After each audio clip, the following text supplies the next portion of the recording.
एक ऐसा शहर था जहां हक की आवाज को चुप करा दिया गया था, जहां हुक्म था कि जो हमारे खिलाफ बोले उसे खींचकर बादशाह के सामने लाया जाए, और वहां का बादशाह खुद को रब कहने की जुर्रत करता था। अगर कोई अल्लाह का नाम ले ले तो उसकी जिंदगी खत्म समझो। लेकिन उस जालिम दौर में कुछ नौजवान ऐसे थे जिन्हें अंदर से लगता था कि ये सब गलत है। ये पत्थर हमारा रब कैसे हो सकता है, जो खुद नहीं हिल सकता, जो बारिश में घुल जाए वो हमारी दुआ कैसे सुनेगा। शहर में हर घर में बुत रखवाए जाते थे। लोग कहते कि इसने हमारी मदद की है, लेकिन असलियत ये थी कि वो सिर्फ पत्थर थे। राजा का हुक्म था कि मेरे सिवा किसी को रब कहकर न पुकारना, और जिसने ऐसा किया वो मौत के लिए तैयार रहे। लोग डर के साए में रहते। सवाल करना गुनाह था और सच बोलना जुर्म था, लेकिन हर दिल डर से नहीं भरा था। कुछ जवान ऐसे थे जिनमें हक का पहचानने की रोशनी चमकने लगी थी।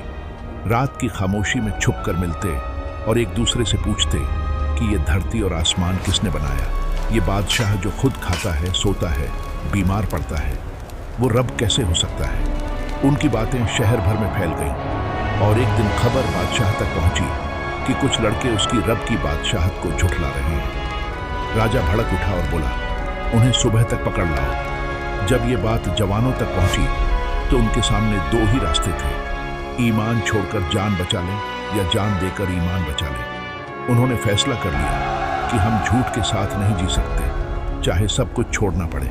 शहर छोड़ देंगे। शाम ढलते ही उन्होंने अपने घर बार को अलविदा कहा। कोई बोला मेरी माँ रोएगी, दूसरा बोला लेकिन अगर रुके तो मर जाएंगे, चलो अल्लाह पर भरोसा करते हैं। रात के अंधेरे में वो चुपचाप शहर से बाहर निकले। हर कदम पर खतरा था, लेकिन दिल में सुकून कि रब हमारे साथ है।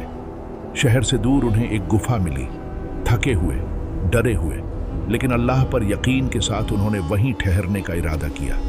गुफा में बैठकर उन्होंने दुआ की कि ऐ हमारे रब, हम पर अपनी रहमत उतार दे और सही रास्ता आसान कर दे। फिर वो बातें करते करते सो गए। लेकिन ये आम नींद नहीं थी। अल्लाह ने उन्हें ऐसी नींद में डाल दिया जिसमें न भूख थी, न प्यास, न वक्त का एहसास।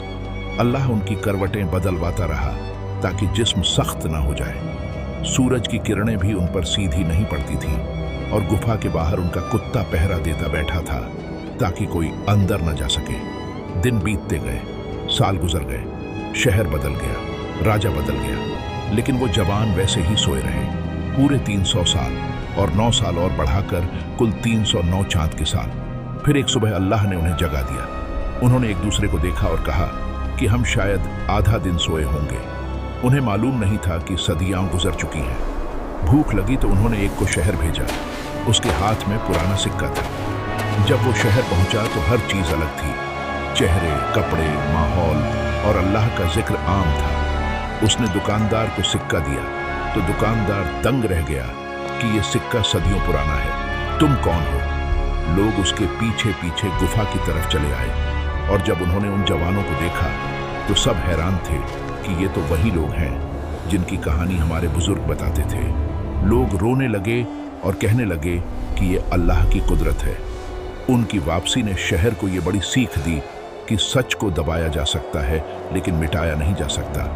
कुरान कहता है कि उनकी तादाद को मेरा रब बेहतर जानता है, मतलब नंबर नहीं सबक मायने रखता है। उन्होंने अपने दौर के सबसे बड़े फितने का सामना किया, और आज हमारा फितना अलग है, लेकिन ईमान बचाने का तरीका वही है, सच के साथ रहो। यही इस कहानी का सबक है।